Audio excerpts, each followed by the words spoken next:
Welcome to ATB TV. I'm Darren Dance here with Peter Morganti, and today I'm delighted to introduce a special guest all the way from Perth, the young, charming Brad Rawiller, who's recollected to Perth. Fantastic, Brad, to have you on, and looking forward to watching you, well, in Victoria, Pete, pretty much at 4 o'clock when we get the stubbies out and we sit on the couch and we can just back Rawiller every race. Well, it'll be Brad knocking off Pike in the last, not barracking for Pike. We'll have a self-interest over there now in the last race. Well, not just the last, but yeah, obviously we'll touch base on your relocation, Brad, but I'll wind into it, Darren, now, I suppose, and we'll have a little chat about your history and your career. I was surprised, actually, when I looked at the stats, Brad. You're coming up to 30 years in the saddle. It says 2,800-odd winners from, well, I don't know. I'm looking at racing.com, and I know their stats are not always right. 24 Group 1s. Obviously, some terrific horses, you know, along the journey. Many outside us, but some good horses with us. Just a quick roll back. Your family's big racing family. Just go back to how it all started for Brad Rawiller. Yeah, well, obviously my dad did ride on the flat, but was a jumps jockey, and so we lived on a farm growing up, and probably 7 years. Actually, I was more into computers when I was very young, and my two older brothers were sort of all over the horses. But at the end of the day, because Nash is 4 years older than me and Todd's 2 years older than me, sort of when I actually did get on a horse, it was probably the same timing and at the same respect. But it was on my 7th birthday that I got a Palomino pony. Dad had actually bought it from the knackery for $50, and yeah, she was my present, and within a week I was cantering up the road, and yeah, I was only 7 years old. So yeah, from that day forth, I've never not been on a horse, and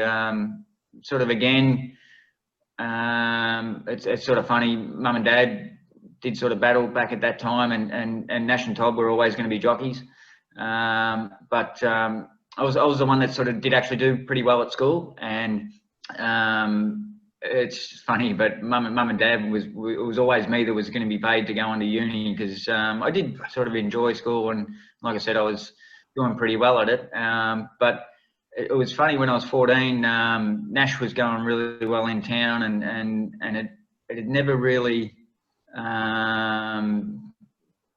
myself had I envisaged sort of going down that path. I was into me footy, cricket, in the off season, and was all over sport, but wasn't actually thinking I would go down that path. And I just remember when I was 14 that I just made a decision. I'm going to do it, and yeah, it's just you know, it's just been full for leather from then on. That's, yeah, I just haven't known any different from that day forth. I was going to say, you talk sport, Brad. You probably would have been a Collingwood 6-footer running around about 80 kilos, just at a normal, just let your body go. Yeah, well, look, I think actually that was one of the parts that I was a good football player. I got best and fairest in under 12s. I mean, it doesn't necessarily mean anything, but and then went to under 13 and a halves, and I was ruck rover actually in under 12s, and I was basically as tall as anyone, but certainly not the tallest, but I had a pretty good jump, so I was able to do the ruck. And but then I went to that basically to year 7, and I was all suddenly just looking up at everyone that were a foot taller than me. I stayed small, and they grew, and yeah, sort of then when I went to under 15s, it was a boy against men. So yeah, my sort of mindset sort of probably changed that way going forward. Just before I hand over to Darren, obviously you mentioned Nash has been an absolute amazing role model as an older brother, and Todd rode. It's also Stacey who rode as well. be an interesting Christmas dinner. Be a lot of. Do you chill out of racing? Get mentioned, and it can't help but get mentioned when you've got so many in the family that love the game. Yeah, well, look, it's funny because we catch up with close family that we pretty much only see, that once in a 12-month sort of period, and certainly they're always sort of asking you about your racing, but there's always that time we always have the big lunch, and in the afternoon it's a hot day, and so many times that we've had to go out for a run and with the sweat gear on and get off the kilos because Boxing Day is such a big race day that you got to be fit and fiddled, ready to go. Yep. Hand over to you, Darren. Well, mate, I first met you, I think, when you had your first ride on Skill With, which was probably the first horse I had with Darren Weir. So we go back a while, and you're only 42. Like, you're only a young man. If I relate your age to someone like Peter Morganti, you're only a very young man.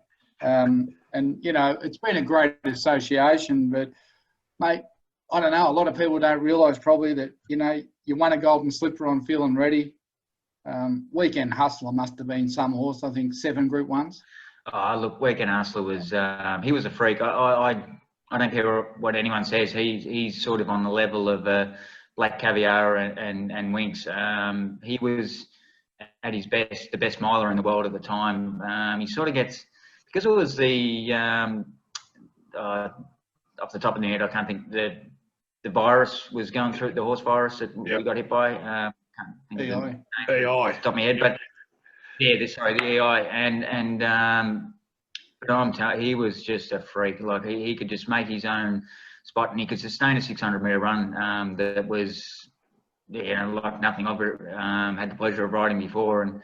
And it was a shame how it sort of finished up. He obviously run the mile and a half in the Caulfield Cup, and the next preparation he started off in the Lightning Stakes, and obviously coming off a Caulfield Cup preparation, he just didn't have the sprint. And then the next start he went to Australia Stakes at Moonee Valley, and basically sort of instructed Apache Cat won the race, and to try and make sure that I'm sort of in the race. And down the side at Moonee Valley, for whatever reason, but I remember it like yesterday, there was dead patches of grass down the side that were sort of clearly visible. And I was just out of my comfort zone trying to have him in the race, and he balked at one of them and jumped, and he actually wrenched a joint then, and he didn't sort of go necessarily lame straight away, but it was sort of like he was just straight away out of the race, and more or less he was never the same horse again.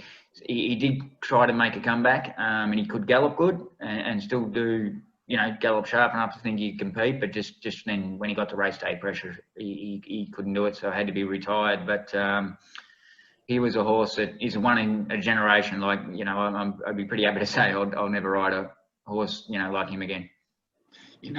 When you think back, it was before Winks, it was before Black Caviar. He was, I think it was, I can't remember if it was after Octagonal, but he had such a huge following, and people come to the races to see you ride that horse. And the trainer, he was a real character, Roscoe. Like, he really hammed it up. Yeah, well, it was one of the big phrases.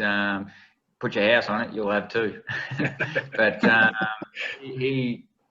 look, I remember the Coolmore Stakes, which was Derby Day then, and it was the year before they put a restriction on the crowd, and obviously you're going out on an odds-on favourite. It was 136,000 or 137,000 people there, and obviously they're all, looking at you and shouting, cheering for you, and to him, winning that day was, blows your mind. When you got 136,000 people, do you get nervous? Like, do you actually physically get nervous, or is it you just switch off where you're in the zone? Yeah. Obviously, me, never been born to be a jockey, I wouldn't have a clue. But I always wonder, blokes, you know, in these big pressure races, like I'm nervous on the couch. Yeah. How do you go? Well, it's funny how it sort of works. It was fun with Weekend Hustler, like you said before, with his big following. No word of a lie, would speak to every racing radio station from around the country. And, you know, the first thing they'd ask you is, you know, how are you going with the nerves? And, you know, basically you just sort of had a set thing, you know, I'm more excited, blah, blah, blah. But, and you were nervous, certainly, sort of leading up to the race, but it was just funny when I got on his back. And this is actually just another thing with such a wonderful horse. He was on the ground. If you went into his box, he'd try and bite you. He'd pin his ears back, and could be really an arrogant horse.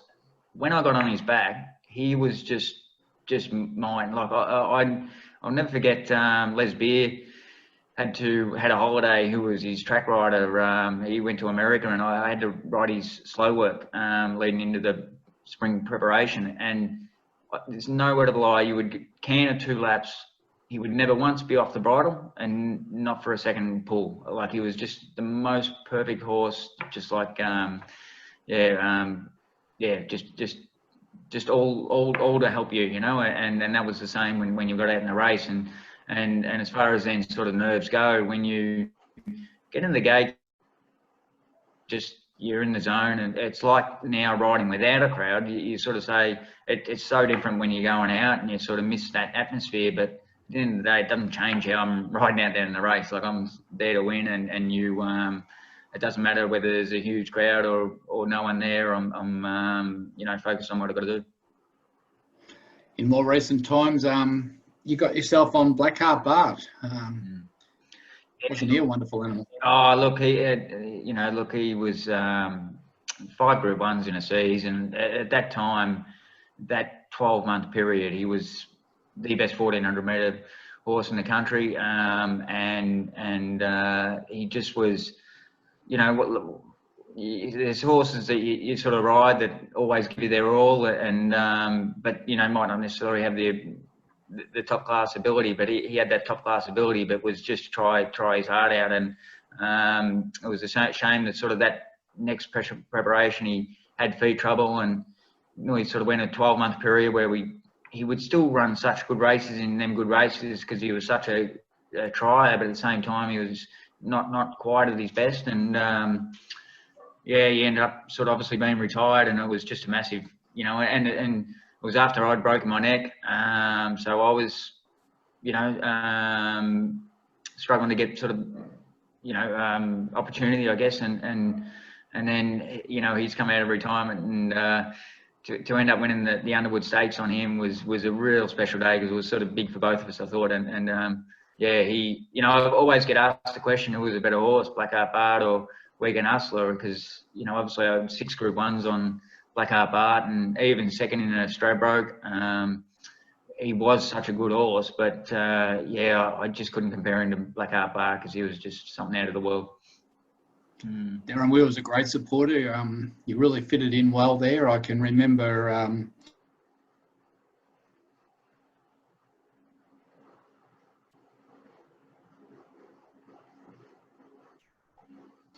many days I get a message from Jeremy Rogers, and it's Brad, or if it's got under 55, it's Dean Yendall. It's pretty straightforward for me.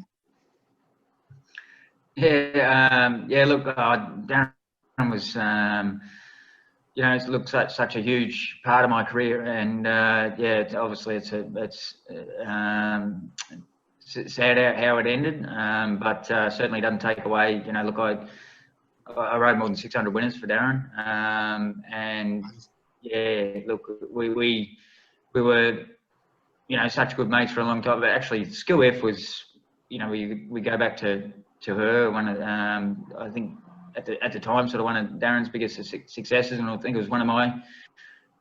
Actually, that spring carnival I rode, I hadn't won a group race going into that carnival, and I think sort of she wasn't me first, but I think I rode 6 group winners in a sort of a short period, and that I just never forget it was a Group 2 race, Schweppes Stakes at Flemington, 1400 metres, and oh my God, she was 22. She ran under 22 seconds her last 400. And oh, what a star! I'd always I'd never. I think she was 6-year-old actually when I did get on her, and for a long period I always sort of wished that I'd be able to get a ride on her, and to be honest, when I did get on her was probably when she was at her best, and yeah, she was just an incredible horse, and certainly was a big stepping stone for me, going forward. No, fantastic. Pete, I'll hand over to you. I like the way he says, I'm just coming back from a broken neck, like you and I say we got a sore finger. How tough are these guys? Yeah, can't operate Zoom with a sore finger. Look, it's great just listening to these stories, because these horses, I wasn't involved with ATB, but from afar, I can remember Skiff and a lot of those horses, and just to be in amongst that association now and hearing the stories all relayed back, it's great. Just going forward now, I'm going to touch on some of our horses down the track, but just going forward now to Perth, obviously the Darren Weir thing was unfortunate for a lot, yourself, even ATB. It's probably a big reason why now you're looking at Perth to relocate. Things dried up a little. Obviously, from your weight scale and all that, it culminated into this decision. How did all this come about, and who sort of touted maybe going to Perth? Yeah, well, look, it's just been such a tough time for everyone, in Victoria the last 7, 8, 9 months, with the coronavirus. And yeah, I guess since my broken neck, I probably hadn't got back to the level I might have before that. But at the same time, we won an Underwood, and I was thinking that I might be building, but sort of since the virus has come in, I'm not sure the reason why or how, but I mean, I guess sort of in the winter months that there's always riders that are taking a break at some point, and at the end of the day, yourself, you're not having a rest or a break, but yeah, everyone was fighting and scrapping for sort of every ride, and it's sort of different now how trainers are looking for riders to sort of suit a certain horse, and they're sort of happy to change with one ride, and just all suddenly I lost opportunity to be able to get a ride in town, and so sort of on the Saturdays I'd be going to Warwick and in the country, and that's sort of fine, but I still, even then, wasn't actually really getting necessarily any good rides, so it became tough, and yeah, and then sort of going forward, it was sort of out of the blue, but Lindsay Smith actually just gave me a call and said, what about going to Perth and for a couple of months and giving it a try and see what you think, and with the prospect of going there and living, and yeah, and my wife Carolyn was behind the idea, and it sort of works, the fact that the kids get to finish school at home, because you don't want to sort of upend them, especially sort of the way the year's gone. But next year, then if we do make that decision to move to Perth, that then they can go into school with at the beginning of class sort of next year. So it sort of seems to fit right. I'm here at the good time. I've got a ride in the railway this Saturday. Actually got a really good ride next Saturday in the Widderbottom, a horse, Elite Street. That's a up and coming horse that hasn't met that level yet, but I think he's a real upcoming prospect that might be a great chance. So yeah, I think it's just the right fit and the right time. Even like I said myself, it's been quite it's probably fallen into a bit of a grind at home. So yeah, really just being able to refresh myself and just have a new target. It's done me wonders. Obviously, with Carolyn and the two kids, you got a boy and a girl. I think it's Cleo and Lucas. Yep. Have you spoke much to them about it? The kids, are they understanding that there could be a move? Yeah, they're. I mean, actually, it's something you don't know how they're going to take it, and they haven't actually given me any reason not to think that they're right behind it. I speak to them every night on FaceTime. in the mornings before they go to school. It's basically 4:35 a.m. here, so not necessarily I'll be ringing them then, but they want to, you know, basically catch back up with Dad, and we keep sort of talking about the weather and the lifestyle in Perth. We'll and also, like, you don't race every day back at home, so you know, I'm actually going to be able to spend more time with them, which will be fantastic. And yeah, look, let's, you know, I'm just hoping too that it does transpire that I can kick it off here and hit the ground running. No worries. I'll just roll back to you, Darren.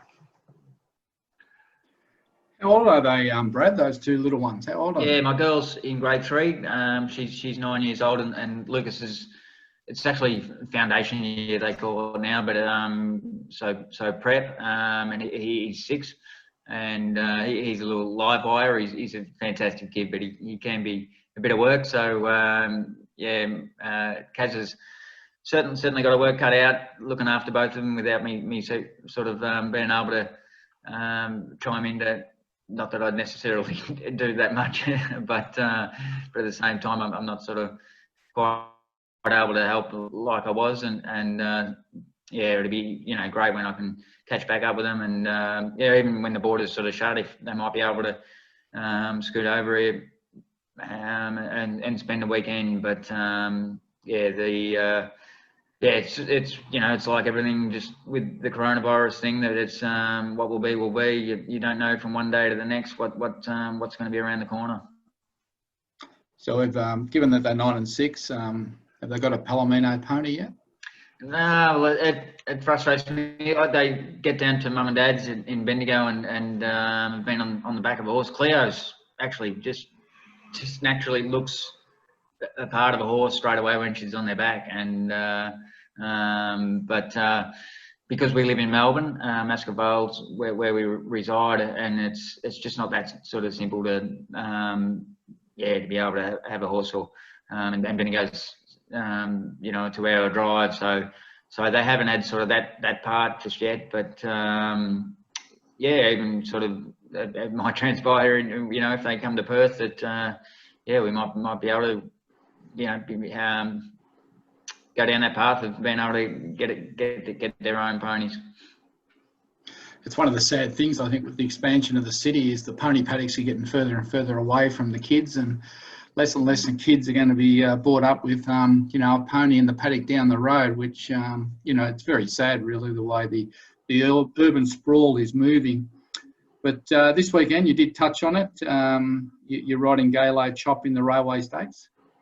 Yeah, looking forward to riding. I've seen he had a jump out of trial on Tuesday morning at Lark Hill, and yeah, looked like he's really, you know, ticking along perfectly.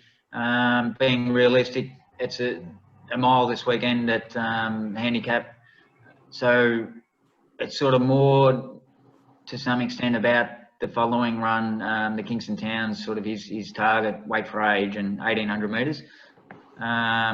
In saying that, I was still sort of thinking his class will, you know, really atoning well, and he'd be in the race, and then the barriers come out, you're drawing 20 or 20, so that is another little hurdle to overcome. But at the same time, that's my job. I've just got to ride him that bit better.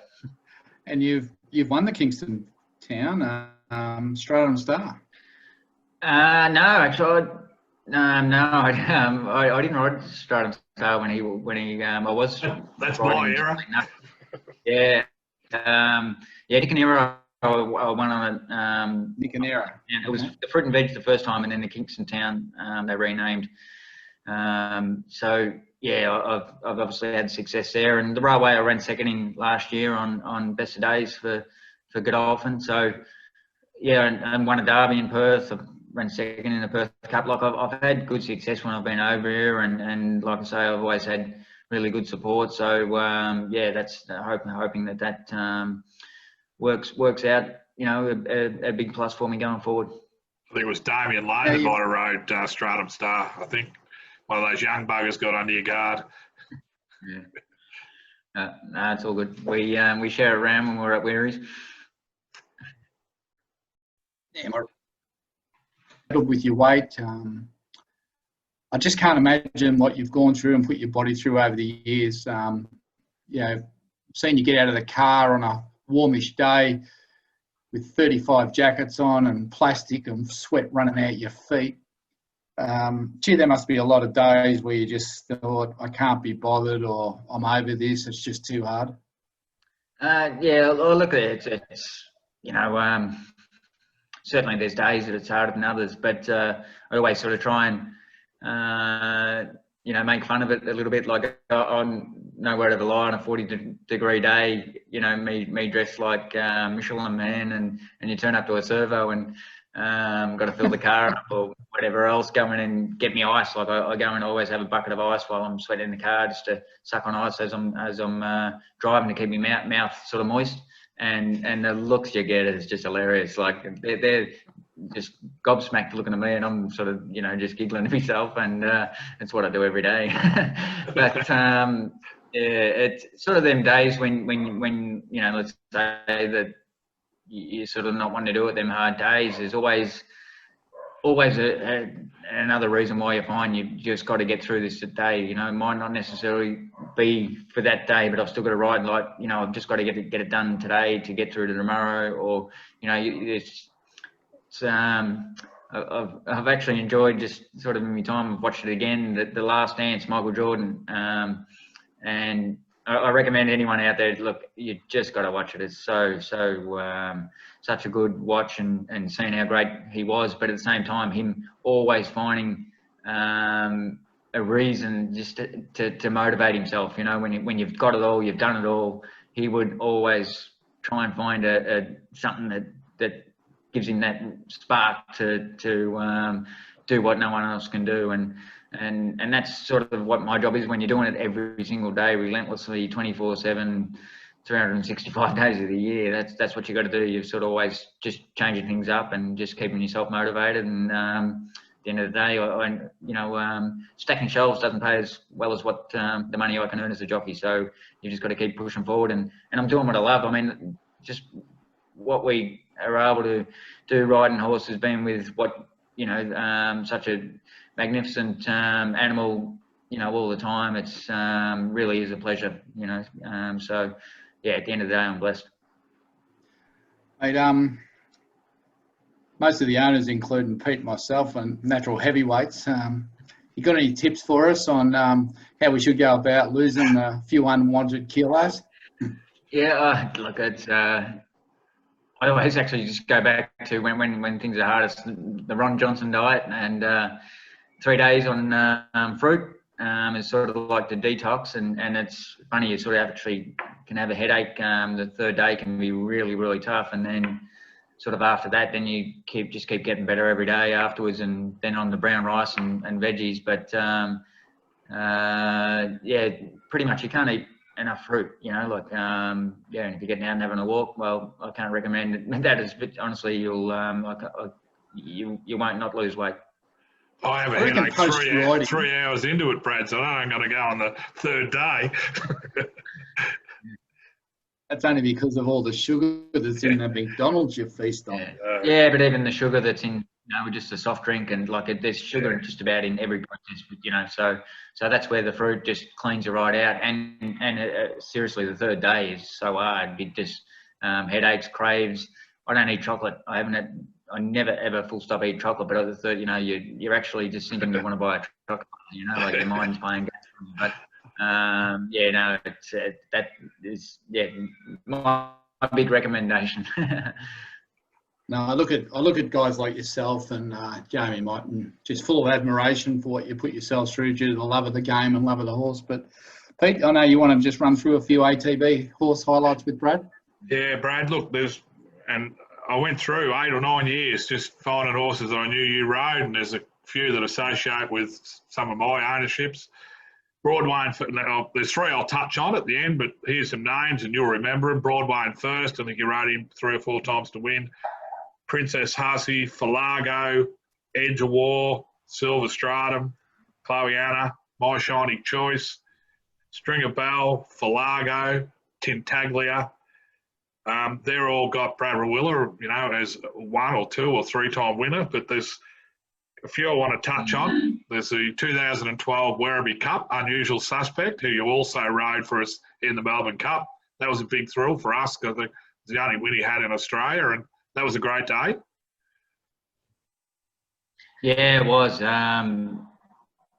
Mick Kent trained Unusual Suspect, and yeah, actually, I think it was sort of a beginning to sort of our association because I had, you know, a good sort of virtually 1 or 2 years riding for Mick and Unusual Suspect that day, wherever you were. Yeah, it was. Look, it was obviously to be able to win, you know, such a honoured cup like the Werribee Cup was certainly one thing, but then going forward into being a Melbourne Cup was, you know, a jockey's dream. And the top of my head, I can't think where we finished. I know we finished in the top 10, lucky. But Eighth, I think. Yeah. Yeah, and you know, and obviously sort of getting payment for connections, like it was, you know, a really, you know, just a great sort of part of, you know, in my career. But yeah, it's I don't know, like, yeah, going sort of forward, sort of from him, you know, even Tayu. That was my next one, mate. Tayu, I think. Yeah. You won 6 but out Tayu, of 8. like, yeah. Well, you know, and he won 5, and at one point, I didn't ride him all 5, but I think it was Jamie Neal was one. And, yeah, Jamie Mott got on your guard there for a couple. Yeah, well, no, there must have been not them getting under me because I won his first 2. Then I think it was Jamie McNeil rode him, and yeah, and then I think it might have. I don't think it was Jamie Mott, but anyway, that's. And then you know, we won the Kyneton Cup. That was at the end of his career, towards his end of his career. But that was one I just actually. Oh, and obviously the Adelaide Cup, we ran second, which was beating the nose. Yeah, it was just killed me because it was, to be honest, one of the perfect rides where you just couldn't have planned it out better, and sort of thought we were home, and just got nabbed in the last stride, and then you sort of look back at the run that the winner had, and it just had the, you know, I thought I had a perfect run, but at the same time it probably just had that inch better run. So but then, you know, from that we talk about horses you love, and how his career ended in the Hobart Cup. It was hit the team pretty hard. You know, everyone you know, loved him around the stables, and yeah, he had that sort of bit of character. He wasn't necessarily the perfect horse to ride. He could pull, you know, like had that you know, he had to work on him, but at the same time, like I said, everyone loved him in the team, you know, and it really was a sad day when yeah, sort of what inspired, what eventuated in the Hobart Cup. Darren's just watching a race. We've got a horse run at Moe now called an Irishman, but I'll just touch on one personally for me was a horse called Imaging that nearly pulled your arms out at Sandown one day. You won by 5. You might remember that race. It's going back 5 or 6 years ago. Yeah, actually, I do. It was quite funny, like how I was literally, yeah,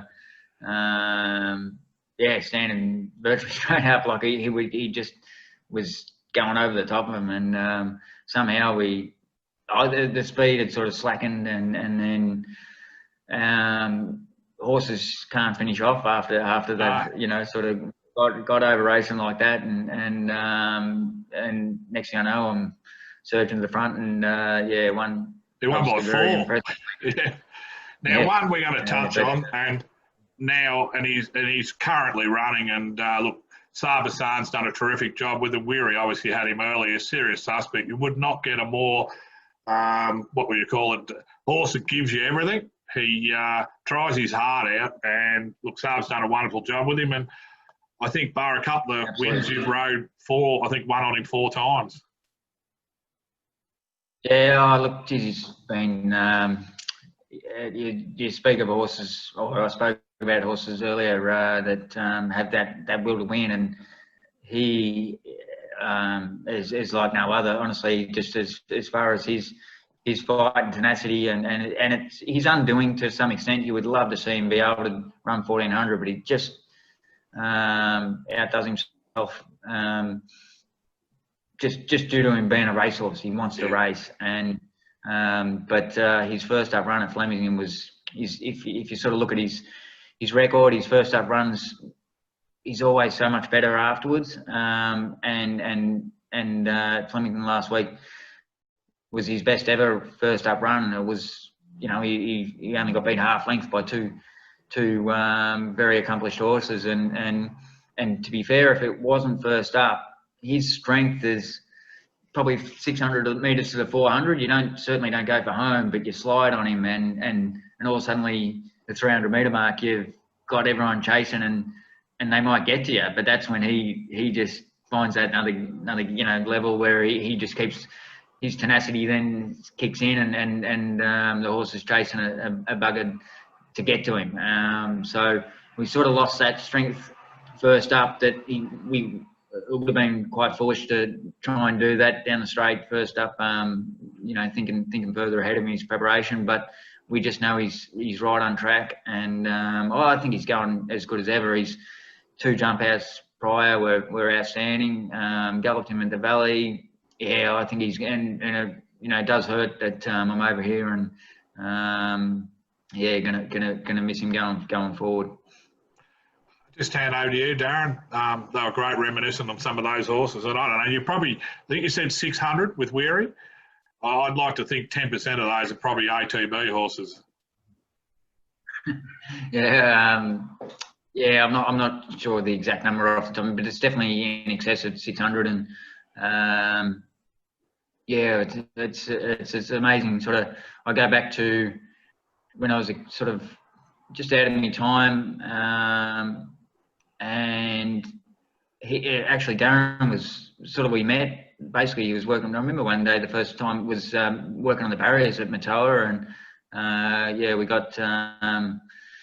He helped me out on one that was sort of messing about, and then sort of down the track we just sort of kept in touch, and next thing I know, he's sort of training. He obviously went through Terry O'Sullivan. It was sort of his role model in getting him into training, but just sort of that early sort of stage of the Matoas in the Wimmera area, the numbers of winners we got together, and the strike rate was sort of 20-25%, and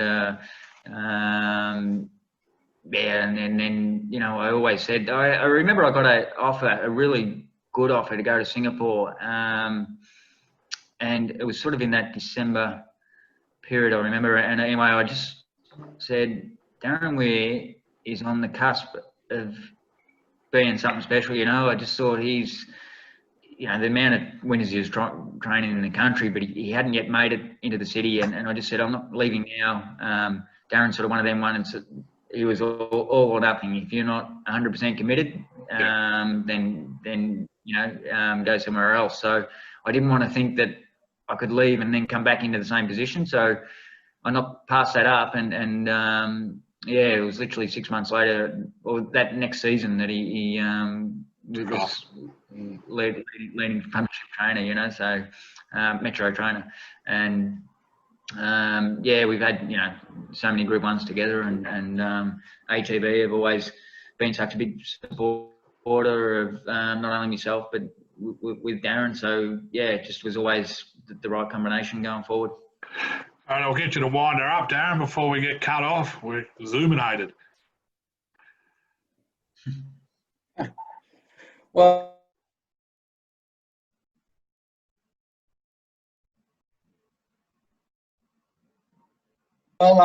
there's another young Rawiller coming through the ranks right now called Cam. He's such a good kid, Campbell, and we were talking about my footy earlier on. He actually was in the got selected in the Sydney Swans. So at the time Nash was riding in Sydney, and he got selected in the Sydney Swans Academy. Basically 40 kids that to train and go down sort of that program. And obviously he was small for a footballer. You just would wonder how that would go. But once he again you know, sort of like similar to myself, he actually was never ever really going to go down the path of being a jockey. But when he committed, it was just you've seen it straight away. And now he's as passionate and he's humble at the same time as really driven. You know, like yeah, it's you know, obviously Nash is a proud dad and I'm a proud uncle. You know, watching him, and he still calls and asks for advice and, you know, can you watch this, Brad? And he actually still calls me Uncle Brad. It's no, he's going to be a real top jockey going forward, you know, in years to come. Well, mate, it's been a pleasure to have you on today. We really admire you. Love your professionalism, love your work ethic. Been fantastic to our brand and to racing in general.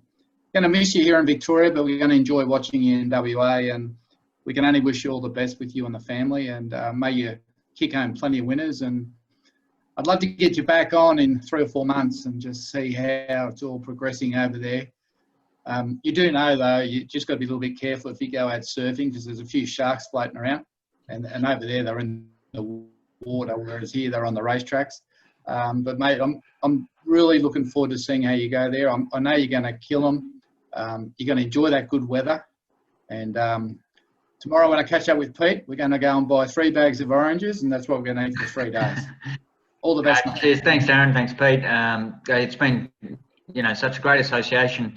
You know, more than a decade, and I appreciate your support. Yeah, don't worry about me getting out surfing. I've never. I'm from the country, Victoria, so I didn't get to a beach and haven't done any surfing, but I'll be getting out trying to catch the sharks.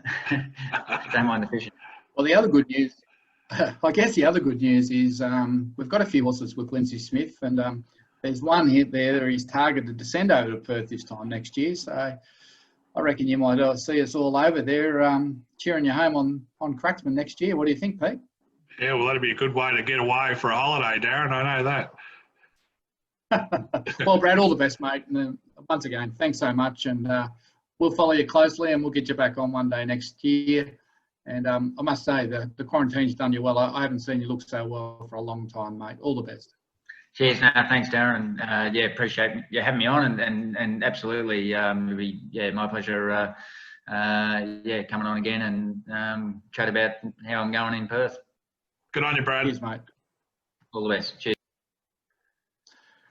Pete, great interview with Brad Rawiller. Until you go back and really delve into what these guys have done, you see their names in the form guide, and you know they've won races and Group 1s, but until you actually sit down and talk to them and ask a few questions, you don't realise how many Group 1 winners they've rode, that they've won 2,800 winners. There was a one time there, he was unbeatable at Swan Hill, and just since our association, he's been just a gun, you know, he's just been a really good guy to have around, and, you know, get off a horse and say, well, sorry guys, I just totally stuffed that up. And, you know, I always appreciated that. A lot of them don't do it, they should, but he's one of the good guys in racing. Oh, absolutely. Just genuine, honest, and geez, he would have been through a few tracksuit pants in his time, sweating away some of those trips, and he'd never have anyone with him because he had to put up the 40-degree heat and the heater going. It must be tough. I wanted to ask him at the end. But we ran out of time about, you know, what is he going to do post riding? I reckon he'd be a good physical fitness dietitian. So when we get him back on, we'll ask him those questions. But anyway, you and I, we need to get on 3 days of fruit, hey? That's the key, yeah? I get a headache on the first day, and he reckons they're bad on the third day. I tell you, I'm going to put it into practice. I'm going to pick me days. I'm going to make sure that the weather's about early 20s. It's not going to be 35 or 40. So what happens on the fourth days? Do you eat normal, do you? Fourth, fifth, sixth, seventh days, do you eat normal? I reckon we'll be in a coma. I lost him after the third day headaches. Oh dear. No, some good stories. Well, let's go back through our runners and see where we're at. Not a lot to talk about, Darren. We didn't have a lot, but we went to Donald last Sunday, Donald Cup Day. We had Cracksman there second up in a 2,000 metre race, and it was a mirror image basically of his first up run where he kept getting to the line, and he was beaten, no length and a bit, but very strong through the line. I thought what was good about the run was, despite all the money for him, he pretty much ran and finished where Lindsay Smith said he would. And he was spot on with what his assessment was, and better for the run. And, you know, he'll pick an option now, and, you know, he'll be hard to beat again. But, you know, that's only his second run for the team. And I think anyone that's bought into that horse will be more than happy with what they've seen today. Yeah, especially for a horse that's, you know, as the trips get longer, he's going to be better. So he comes to hand quickly, which is, you know, great for a stayer, and look forward to his next run, which I think it's earmarked as Jericho Cup Day. There's a distance race there, if I'm not wrong. So I think from now on, we've got a horse that's peaking and ready to win. As we spoke to Brad, we had one eye on the screen with an Irishman who just finished third at Maui. It was a good run. He's only beaten a length and a half, but I think as we spoke, he a little bit keen early, and then had to chase a leader that went early. It left him a bit vulnerable late, but you know, still a pleasing run. Yeah, third at Maui. Hard to see. I was just trying to look at the screen, listen to Brad, and watch the race. Not very good at doing more than one thing at a time, but to me, it just looked like he was had to do too much work to get to the front. Took him a while to get to the front, and then no sooner than he got to the front, he was under pressure on that tight Maui circuit. So I'll be really interested to listen to Ben Allen's post-race, but I think there'll be a few excuses there, and I don't think he'll lose any fans. But I think he's probably better back on a big track where he can use that beautiful action he's got. And, you know, he's a horse that's definitely up to Saturday class. I reckon if you look at the sectionals, and I'd be interested to see him, from the 600 to the 400, they probably went at their quickest. And they were left vulnerable at the 200, because at the 600 and the 400, the winner was actually off the bit and chasing, and then it's able to get over the top of them late. And it carried 3 kilos less than us as well. So plenty of merit in the run. Yep. That's our runners, Darren, 2/3. So they were up to about 43% top 10. Top 10. 43% top 3 strike rate at the moment. So we just need to convert a few more of those into wins. Runners going forward. Now, we'll quickly speak on Connery, who I think you've confirmed today with Archie that he'll have a little break if he's scratched. First reason he drew the car park, and the second reason it might be a little bit firm by the time we get to his race. So he'll head to the 100% right. Yeah, had a talk to Archie last night about that. Obviously drawing barrier 20 or coming into 16 or whatever it was, waste of time. Plus it's warm today, and it's going to be warm on Saturday. I know the track will be well watered and it'll start out of 4, and that'll be fine, but given those later races, it can dry right out. And he's a horse that's had his soundness issues, so I just left it to Archie in the end, but I said, look, the owners don't want anything to go wrong with the horse, and if you think it's best not to run, I know there's no other options for him for the next few weeks. Horse has been in work all year. He's had a few beach holidays, but, you know, if you want to freshen him up and start again, there's some nice races down around Warrnambool at the end of the year. There's the Port Fairy Cup, the Croy Cup, mile races. They'd be suiting. Warrnambool's always a little bit cooler, being by the coast, and, you know, the track's always well watered. So why don't we just look after him and keep him for another day? So he was happy to do that, and I think it's the right decision. Absolutely. And there's any tracks that are going to have a little bit of give in them during the summertime. It's the Warrnambool track. So I think there was a 1,700 metre race the last day of 2020, and won't we be glad to get rid of 2020 with a win with Connery if that eventuates. The other horse we're going to talk about that's in the 2,600 metre benchmark 78 is Periscope. This race is a stepping stone towards potentially a run in the Jericho Consolation. He's also in at Kyneton over 2,800, but as we speak now, Pat Ryan's aiming towards the Ballarat race. And you've already knocked the odds off. Yeah, well, it's a big step up. It's a big step up to 78, but 2600 is good. I'm glad it's race 2, so it gets underway early. The track should still have a bit of juice in it, which I think is important. He'll be up there in near the lead somewhere, setting the tempo, or right behind it. Couldn't believe he was $81 and $18 for a place last night on fixed. I sent that out to the owners, and I just had a look now, and now he's $41.10. So I'd say a few of them jumped on that. So hopefully, you know, he runs a nice race and he goes into the Jericho Consolation in good order in a couple of weeks. Yep, that's it. As we sit, there's no more acceptances that we know about. Well, just a couple of runners potentially going forward. La Pietra, there was, and the stable have got him, her nominated for a few races at either Geelong, Kyneton, and then you go into Pakenham next Thursday. So I suppose I'll just dissect the nominations and make a decision going forward. We'll know a little bit more tomorrow. Same with Loudspeaker, same with Maisie Motion.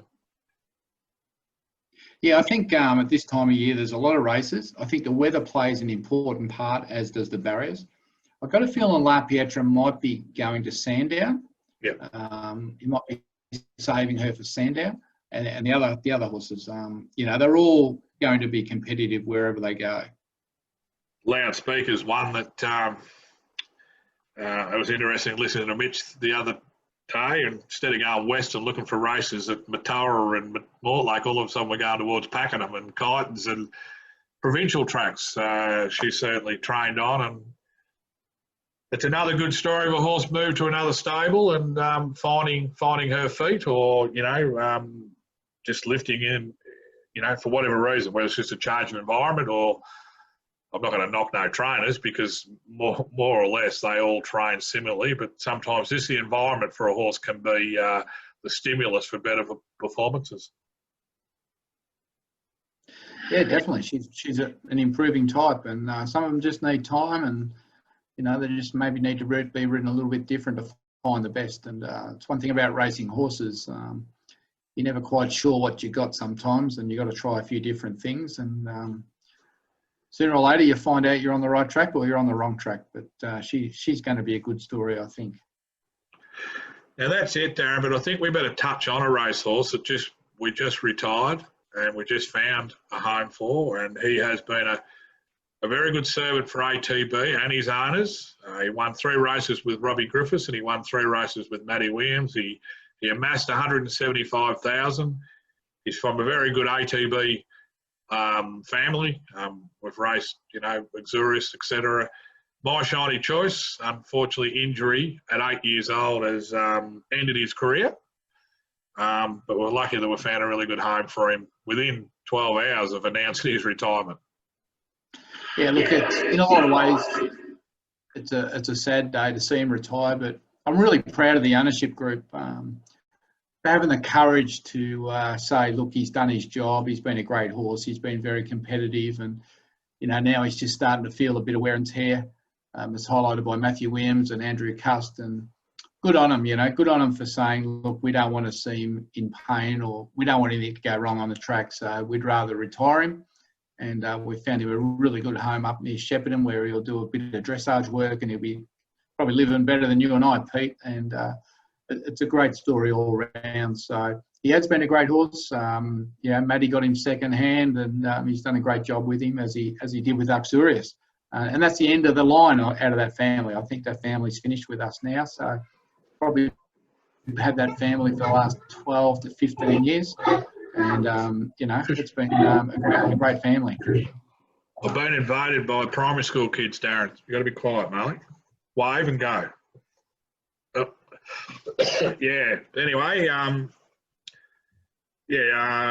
just trying to think of the lady's name, but she actually received a Godolphin Award and a Trower Award, the Victoria's Breeding Award for welfare and care of animals. So probably don't get a better recommendation for a forever home.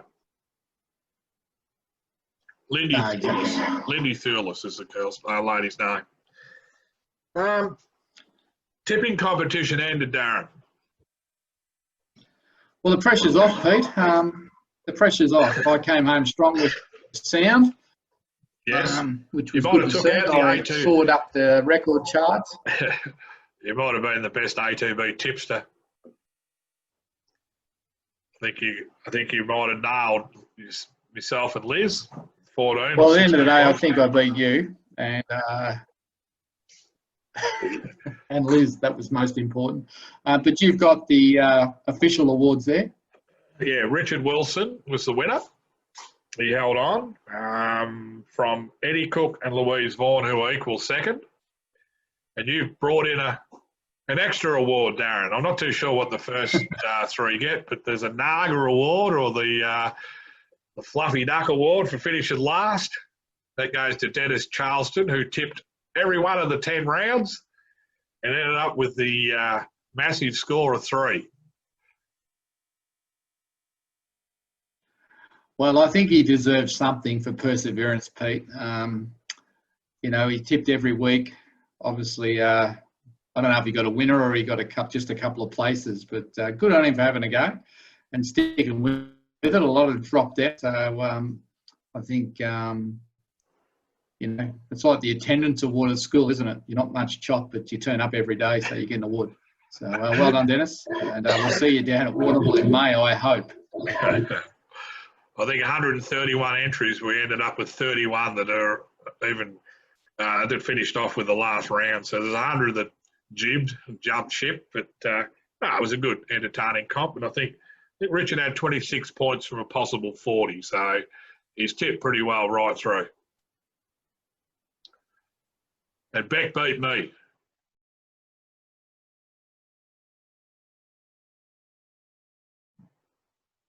Tell you what, it's when you're picking one.